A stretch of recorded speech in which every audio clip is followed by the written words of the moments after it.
Welcome to another edition of the Neon Jazz interview series with tenor saxophonist Steve Heckman. He got a hugely informal yet profound education growing up in New York City in the 1960s, watching talent come through that city. These days, he is based out of San Francisco and stays very busy as one of the best names in jazz these days. Over our interview together, he discussed why he started out on the clarinet at 12, the many cats he has played with over the years, why it took so long to release his solo albums, and what is next for him, along with much, much more. Dig it, my friends. Thank you for taking a little time to talk with me today. I appreciate it. Oh, no problem. Thank you for asking. Absolutely. Yeah. First of all, let me know what's been going on lately with you. Well, my latest album, which is my fourth as a leader and second one done for Jazz Media label, is doing very well, far exceeding my greatest hopes, hitting number 10 on the Jazz Week charts, being on the charts for almost 4 months, which is really nice. And there was another chart that I wasn't even familiar with, Roots Music hit number 3 on that, and then number 6 on another week. So apparently the DJs like it, which I can't it's a great album. Well, thank you. Absolutely. So you had a great backbone in jazz. You grew up in New York and watched that flourishing scene in the 60s. What was that like at such a young, formative age to see all that going on? Oh, it was fantastic. I mean, incomparable experience. I'm so glad I grew up in New York at that time. And interestingly enough, my progression in terms of my own playing probably went backwards. In other words, I was exposed to the avant-garde scene first. I was attracted to the energy and the freedom of it.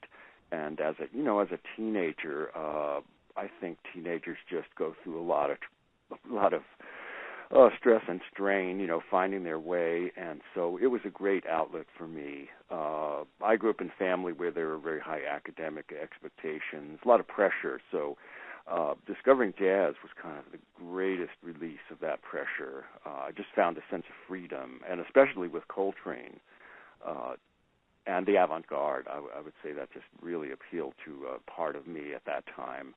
Then over the years, as I got older, I wound up going to school in the Midwest in Illinois, University of Illinois, which had a great jazz scene under the leadership of John Garvey, and got to play with a lot of guys who went on to make names for themselves, like Jim McNeely, the pianist, and John Burr, bassist, who's gone on to play with Horace Silver, Stephen Grappelli, Tony Bennett. Learned to play bebop, I would say, in Illinois. I've been out on the West Coast in the San Francisco Bay Area since the late 70s, and it's a very nice scene here. Pretty much anything you could ever want to hear is going on out here. I would say I've adapted. Not adapted, but my interests lie probably more in the modern mainstream right now. I think I'm interested in trying to see how creative I can be still within the structures and the forms of tunes. So I think there's still unexplored territory there. And one of the people that I really love is Lee Konitz, because he plays the same tunes over and over, but he's always exploring new aspects of them. And I'm just amazed at, wow, I never would have thought of playing that. Yeah. And so it's just like endless territory within those structures. Who are some of the artists that you saw in New York that you remember that were really like mind-blowing sets? Okay, well, unfortunately I never saw Coltrane because he passed away just as I was getting into him. But I did see Lee Morgan at Slugs a number of times, and I saw Monk maybe 3 or 4 times at the Village Vanguard, Gato Barbieri, Pharoah Sanders, trying to think who else. Bill Evans.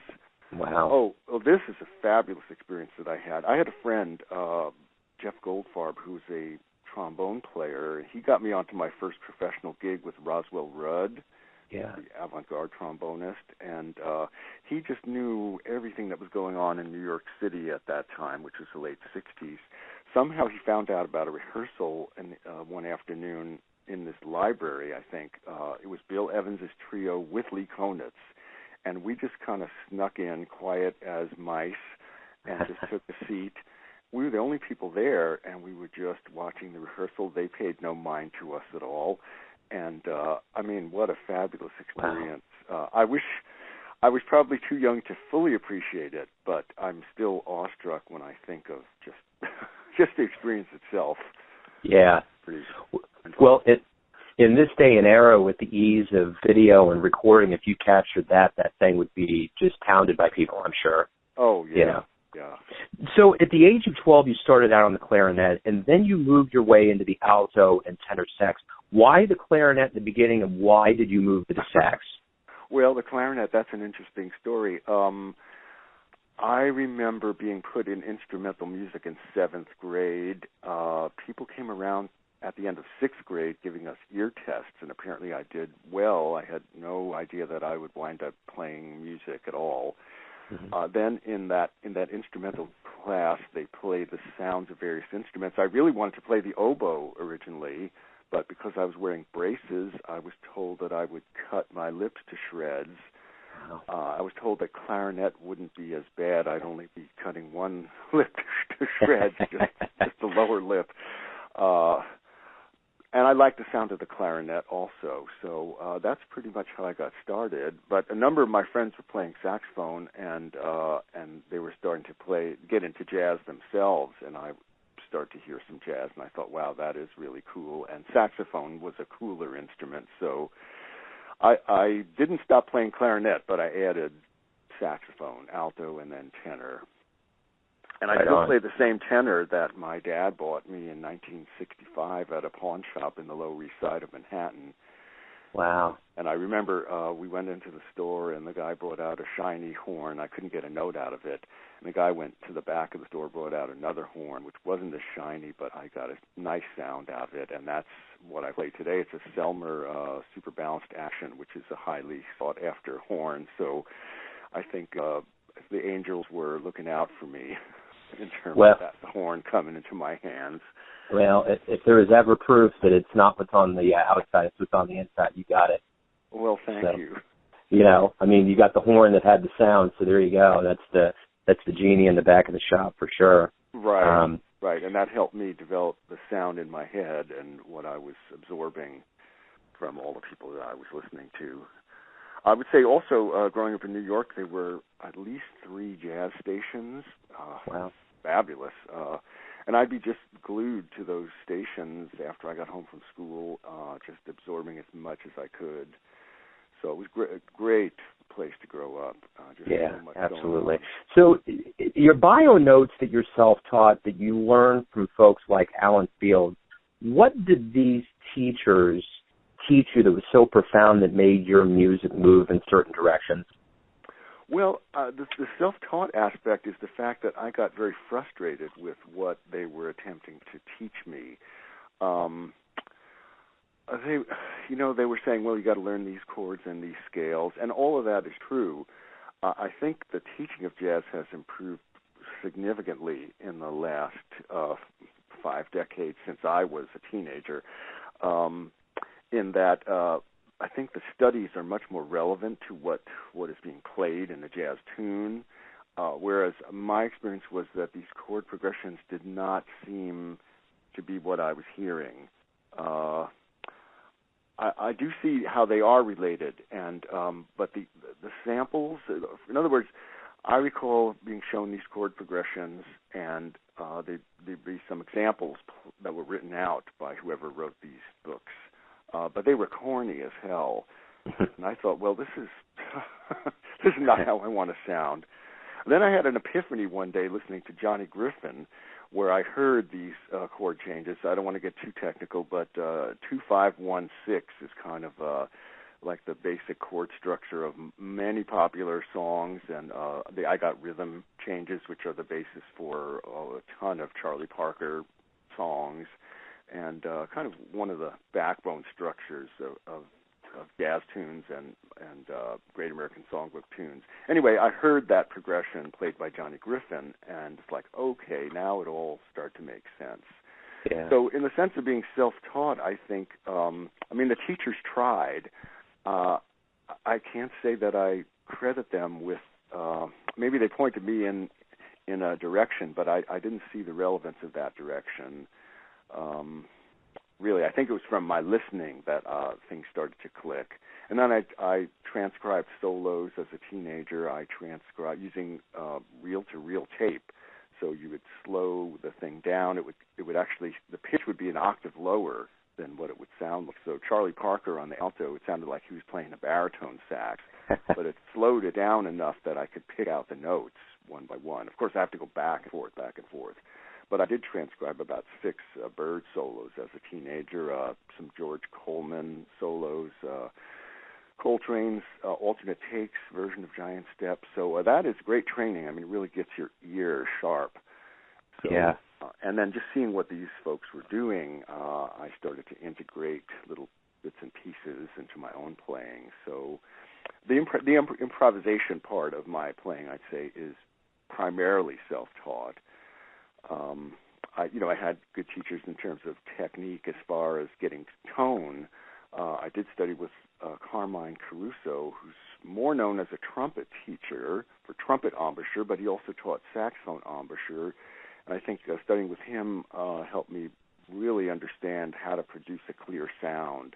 And I've been a stickler about that. I've always tried to get a clear sound on all of the instruments that I play, all the saxophones and the clarinet. And I think I've been fairly successful at that.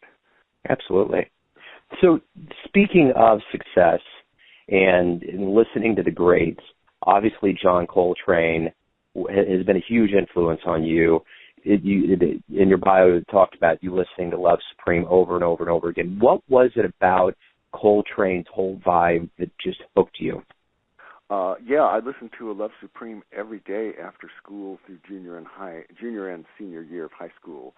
The power, particularly of that album, it was beyond just playing tunes. He wasn't playing tunes anymore. It was a spiritual experience. All I can say is that I felt the depth of it just through my entire being. And I felt it was a transcendent experience listening to that. And Coltrane's sound, just the sheer sound of it was so penetrating, unlike anything I've ever heard before. It was so intense and fully committed, 200% present. I've never heard Coltrane where it's not like he's giving it his all. In great contrast to other horn players. And not to take away anything from all the other greats. And I know there's a number of albums with Coltrane with I think it's Paul Quinichette and Al Cohen, Zoot Sims, these kind of 4-tenor things. I can't recall the titles offhand.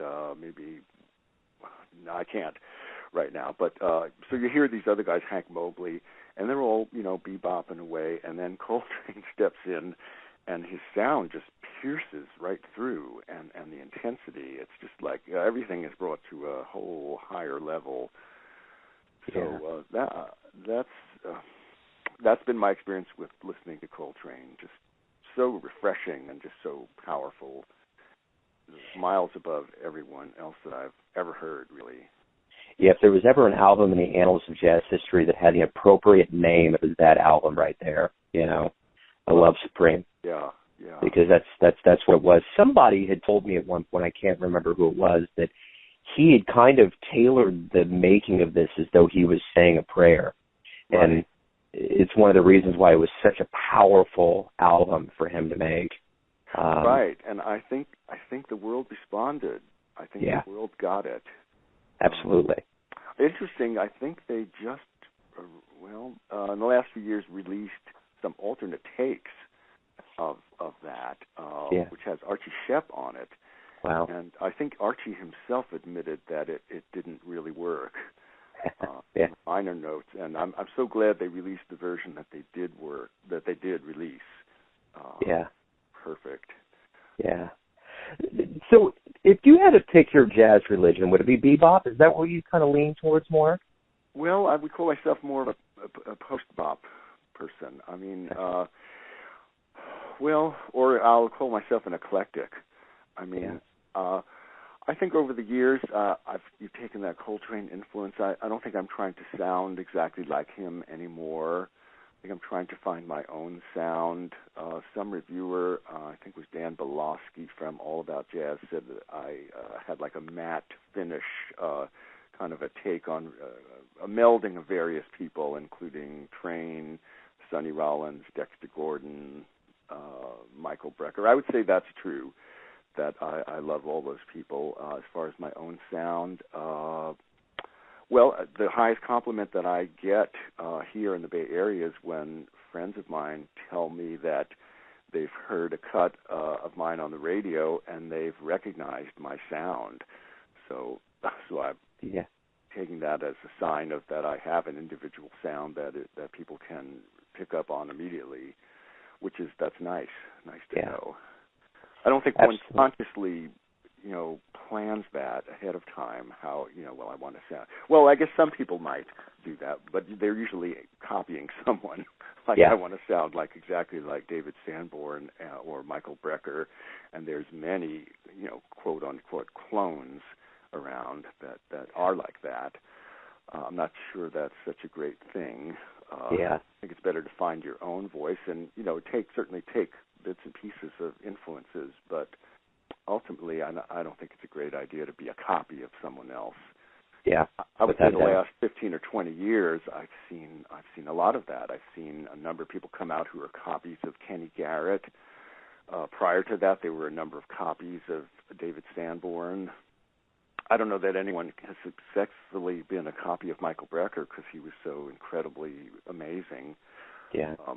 I hear a guy like Seamus Blake, who's excellent, and I hear that he's got some of Brecker's kind of influence in terms of his lines, which are gorgeous, but he's got his own sound, which is a bit darker and different, and very distinctively him.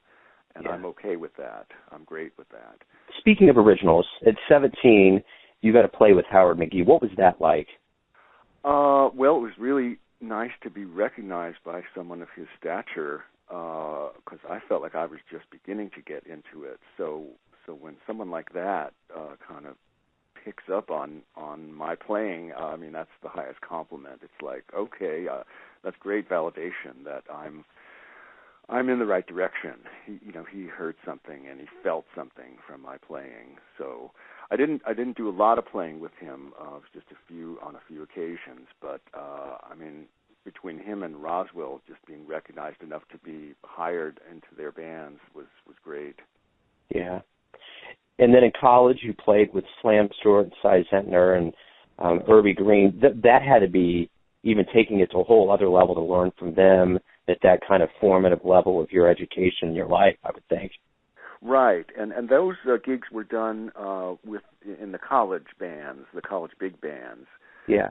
So I would say I didn't get to know those folks as personally as I would have liked.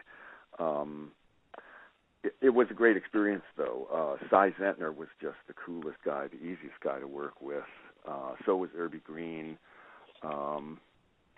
I worked in a couple of at University of Illinois. They served as the pickup bands for the Dorsey bands. Both Dorsey bands were kept going even after the leaders had been long gone. Mm-hmm. The charts were preserved, and I believe Lee Castle, trumpet player, ran the Jimmy Orchestra, and Warren Covington ran the Tommy Orchestra. So I got to play in each of those. That's not really my thing, but as they were passing through, I was invited to be part of that. I don't really consider myself a big band player. It's just not. I really like to solo. I really like smaller groups. So good experience along the way, but not my main bag. Well, and then you played with a lot of folks over the years and had a lot of experiences on stage collaborating. Is there any gigs or any people that you think, man, I learned a lot from that experience that kind of stands out for you? Well, playing with Eddie Henderson. He used to live in the Bay Area, and so in the late, I think it was either 1979 to 80 or 81, he had a regular Thursday night gig that I would play, and he gave me a lot of freedom to stretch out, and he took a lot of freedom as well. I would think I would say that would be one of the best experiences that I've had. Yeah. And young Benny Green, who was a 16-year-old high school student, was playing piano in that band, and of course we know how much success he's had. Yeah. But he was amazing at 16.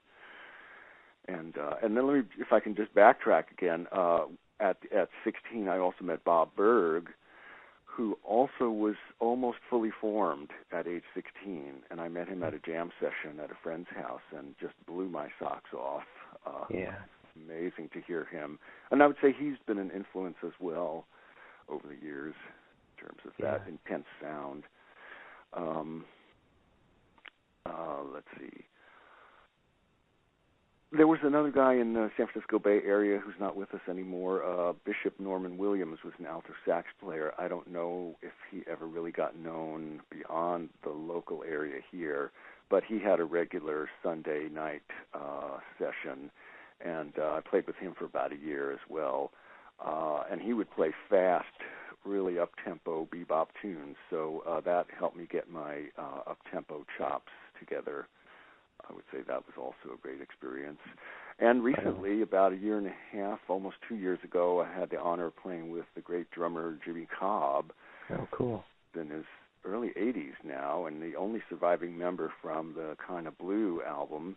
And, of course, he's been playing continuously over the years. A local pianist, Larry Vukovic, put together a kind of a recreation of Kind of Blue with Jimmy Cobb, and a great alto player from Australia, Andrew Spate, who's been part of, I think he's been part of Cobb's Mob on a couple of albums with Eric Alexander. Good guy to check up on. The one thing about Jimmy Cobb, I had the honor of speaking with him, and when he talked about that Kind of Blues session, it was just, I don't know that any of those guys ever foresaw that it was going to become as iconic as it did. It was just a day, or it was a couple of days where they just played as hard as they could, and it was brilliant, That's exactly the answer I got when I first walked into the back room where we were putting our cases and everything, and I first met him for that gig. That was my first question. How did that come about? And he said the same thing. They had no idea what it was going to become. And I specifically asked about the tune, I think it was Flamenco Sketches, because I noticed, I had to study that tune, and the length of the solos of Miles and Cannon and Train are different number of bars. And I asked him, well, was that pre-planned? He said, as far as he recalled, it just happened. Yeah. So they just felt it, Yeah. Which is amazing. Which is probably just the way the entire album was. It was the feeling, and that was it. It became what it is. Is there anybody on your radar that you would like to play with in the world of jazz, like specifically, that you're like, man, I would love to jam or gig with that person? Wow. There's, interestingly enough, it's some other tenor sax players. Grant Stewart is a guy that comes to mind, and I don't know if, he's not quite a household name yet. Incredible guy from Canada who's gotten a lot of influence from early Sonny Rollins, but this guy is so fluid, just brilliant. He's done a number of albums with Vincent Herring, the alto player, and I think called Reeds and Deeds. Well, I might be getting that mixed up with Eric Alexander. Anyway, Grant Stewart's got about maybe a dozen albums under his own name, or maybe more, but just a superb player. Jerry Bergonzi is another incredible tenor player who I love. I'd like to do something with Benny Green again, kind of a reunion kind of thing. I haven't, logistically it's been difficult to get that to happen. We have talked about it over the years, and it's not happened yet, but that he is another guy that I would love to. And Eddie Henderson as well, a matter of logistics. Yeah. So you mentioned that you really like to do solo work with, Born to be Blue, Live at Yoshi's, John in the Mind. When you think about your solo work, is there a particular album or period of time where you think that was prolific. I learned a lot, and it just kind of comes to you as that was a very big period of creativity for you. Well, the first album with John in mind was a major breakthrough in that, let me back up. These days, kids in their 20s are putting out albums. Now, when I was coming up, I dare not even think of that. I didn't feel ready at all. I felt like, I really have to have something to say. And so I didn't feel like I was at that point until I was in my mid to late 40s, really, which is kind of late. But I think the breakthrough, just putting it out there, was a big step for me. Yeah. So I would say I learned a lot about that. I think I had a lot of fear about judgment, external judgment. I tend to be generally an introverted person, and I think putting myself out into the world like that was a bold step for me. But I'm very glad I did it, and everything became much easier after that. Yeah. Getting into play at Yoshi's, I was chosen over 50 other competitors to be part of this. I'm trying to recall the name of the local jazz organization that sponsored groups on Monday nights, like once a month, Jazz in Flight. Yeah. And so I was chosen as the band to perform at Yoshi's. And they recorded that live, and it came out great. So that was my second album. I'd say the third and fourth albums, which were both recorded at the same time, about 6 years ago, with Howard Alden, I would say they represent a different aspect of my playing in that Howard comes from more of a traditional background. I kind of felt like I needed to kind of meet him halfway, so I really toned down my intensity. I would say my first two albums were much more Coltrane-ish in terms of sound and my intensity. And it was a nice experience to kind of just relax, get more into the melodies, get into like a darker tone, and I'm not sure I'm going to stay in that direction per se. As a matter of fact, I've actually have another recording in the hopper that's being mixed right now, which is of all Coltrane music. This was done in a concert tribute to Coltrane, recorded about a year and a half ago. And so that's back up to that Coltrane intensity. So I don't know, maybe I'm a chameleon, but that's the way it is. Yeah, absolutely. So if you could climb into a time machine and go back in time and meet one jazz musician or see one gig, who would you meet? Where would you go? What would you want to see, or what would you want to talk to them about? Well, it would definitely be Coltrane, no question. What would I want to talk to him about? That is a good question. Probably technical things that your audience wouldn't be interested in, like mouthpieces. Yeah. Like what opening mouthpiece did you use, and what kind of modifications did you make to it, and how is your embouchure? How did you get that sound? Yeah. Were you influenced by Dexter Gordon in terms of his sound, or was he influenced by your sound? That's a question that I don't know the answer to, because I hear similarity in terms of that clarity. Yeah. So probably very technical questions. I've read about how he had the inspiration for Love Supreme, and my understanding is that he was cold turkeying upstairs in his room for days and days, and then this music came to him. Yeah. Interesting. Very interesting. Hard to say what I would ask if I were in his presence. Yeah.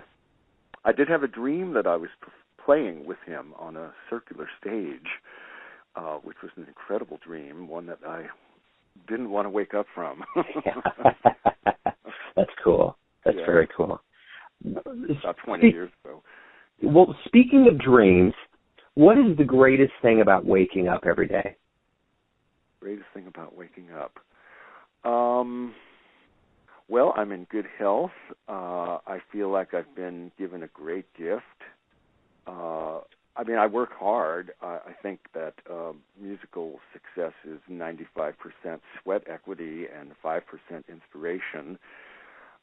By that I mean I think the more one immerses oneself in the tasks of playing and communicating with the horn, communicating with the music, communicating with the tunes that have been written or that I'm writing. That's the sweat equity. But it's not like hard work. It's fun work. It's discovery. I'm discovering things about the music, discovering things about myself, just broadening my way of looking at music and the world. So I'd say the best thing is to constantly be aware of that blessing, because I know a lot of other musicians who I hear them trying, and I guess this might sound judgmental. I often don't feel the emotional aspect of it coming from them, that technically they might be good, but I'm not moved. And to me, the whole point of music is to be moved emotionally. If it doesn't do that, I don't really see what the point of it is. Yeah, really. Absolutely. And I see people who, it seems like they're going on for years and decades, and I just don't feel it. Or I don't know what they're listening to, or maybe they've not listened to themselves objectively. It's great to record yourself and really hear. I think the first few times I did that, I was in shock. Like, oh my God, is that how I sound? I got to change this. I got to change that. I got to change this. But that's good. It's good to see yourself in the mirror. Yeah, that's a rough question to answer. I hope I've answered it. Yeah, absolutely, without a doubt. What is next for you? Well, I think next is getting that Coltrane tribute finished and releasing that. And I also have a duo album that has already been recorded with Matt Clark, who is the pianist on all 4 of my CDs, who I just love, and I really have great wishes for him to become more widely known, because I think he's fantastic. And so it's very nice. I've never done a duo album before. It's very intimate, and I think we have a nice mix of material. So I've got 2 things in the hopper. Another thing that I'm working on right now is this is totally different from bebop, from straight-ahead jazz. I have pretty broad interests. I also play in a group called the San Francisco Chamber Jazz Quartet, which is piano, bass, drums, and myself. But we do kind of jazz meets classical. And for that group, I've written a number of tangos. I've gotten influenced by Astor Piazzolla, who plays the bandoneon, which is kind of a small accordion. And I never thought I'd like the accordion, having grown up in New York and playing in wedding and bar mitzvah bands with the cheesiest sounding accordions.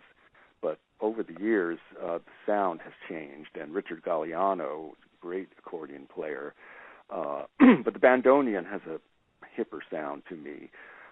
Anyway, so I've written a number of tangos, and I have a friend of mine who's an arranger. He's putting together arrangement for string quartet, and I was thinking I might perform these on clarinet, which means a lot of woodshedding on that instrument for me. But I'm thinking about putting something out along those lines, kind of inspired by Paquito de Rivera. He's got an album called The Clarinetist, where he's got strings and clarinet playing Latin American music, and it's just gorgeous stuff. Right on. So let's say we get together here in about 10 years, in 2025, and we talk, and I ask you, what are you happy that has happened in the last decade of your life? What are you going to look forward to talking about in an interview? Well, I would say if those 3 projects that I've talked about have come to fruition sooner rather than later, that would be a good thing. Yeah. I tend to get sidetracked. I get invited to be a sideman on other people's projects and other people's gigs, recording sessions, and that I usually put my own stuff on hold when I do that. So I think my goal is to be a little more focused. I just am going to continue working on improving my saxophone playing, continuing to write more. Let's see here. That's a hard question, really. I don't know that I plan my future ahead that specifically. I think I try to stay awake and alert and cognizant of directions that interest me and that open up and explore them and see where they lead. But I don't have a global vision of changing the whole face of music. And I think you had put in your email when you had asked about this interview about how I felt I had affected the landscape of current music, or something like that. Your impact on the world of jazz, yes. Right, and I was grappling with that question for quite a while, and very flattered. I don't know that I don't think I've changed the impact of the landscape other than by inserting my presence into it, and then maybe in a very small way I've added to the vast kaleidoscope of these many different viewpoints that people have. I don't think that I've created major innovations in the music per se. I don't know, some people might say that I'm a throwback. I mean, I do want to keep carrying the torch of music that's accessible to the public. I do hear a lot of current music that's quote-unquote cutting edge. It's very angular. It's oftentimes in odd time meters. And it's very clever and interesting and highly creative. And I would like to be able to do some of that. But there's a downside to it. I've listened to an album recently where basically the person said, I'm only willing to do standards if I, reharmonize them and put them in different rhythms. But after the third or fourth tune listening, I got to say it was kind of exhausting. Yeah. Yes, it was hip, and yes, it was creative. But just following what's going on was it was tiring. Yeah. So, and there's something very refreshing just about playing things straight ahead, and as I was saying earlier, through one's improvisation, making it creative in that way, coming up with new lines, new ways of making the changes. I don't know. I don't tire of that. I think the people that I'm talking about tire of that, and they're certainly entitled to their viewpoint about how music should be done. So maybe I'm more of a mainstreamer, and maybe my preservation of that is my contribution to the local, to the landscape of jazz today. Absolutely. I don't know. I'm curious. Do you have a take on what that is? I think the beauty of it, just like you said, you had a friend that picked out your style. I can pick out your style as well. I think you added a distinct voice to a tapestry of music that I think is one of the finest that's ever been created in this country. And I think everybody has going from Rollins all the way down to current people like Chris Bowers, I think there's a wide range of voices that go into this art form. And you're one of those voices that's very distinct, that's pushing the craft and keeping it moving in the right direction. And I think there's a lot to be said about the fact that you waited for a long time to get to a point where you wanted to do solo work. I think that only bodes better for you in maturity in your sound, and I think it's awesome. I think there's a lot of great ways that you move, and you have moved the jazz world personally. So, wow. And that's why I wanted to explore more of your background and who you are and where you're going, and just kind of get into. And that's why I like to do these kinds of interviews, to kind of get into your head, to see where you're at with your music, how it came about. And there's a lot of things from the early years in New York to what you're doing solo, and even the collective with the chamber that you're doing. It's great. It's growth. It's amazing stuff. Well, thank you. I'm very flattered. Thank you. Absolutely. And that was really your answer there about my impact. I think that was kind of where my stopping point was going to be. I think defining that is beautiful. I think that's the official end of the interview, so to speak, if that works for you. Oh, yes, fine. Yes, that seems like a perfect point. Steve, hey, man, it was great to talk with you. Excellent. Thank you so much. It's been a pleasure. Thanks for listening and tuning in to yet another Neon Jazz interview, where we give you a bit of insight into the finest players in New York, Kansas City, San Francisco, and spots all over America, giving fans all that jazz. And thanks to the great Steve Heckman for his enthusiasm and fine music. If you want to hear more interviews, go to Famous Interviews with Joe Domino on the iTunes Store, or you can always visit theneonjazz.blogspot.com for all things neon jazz. Until next time, enjoy the music, my friends.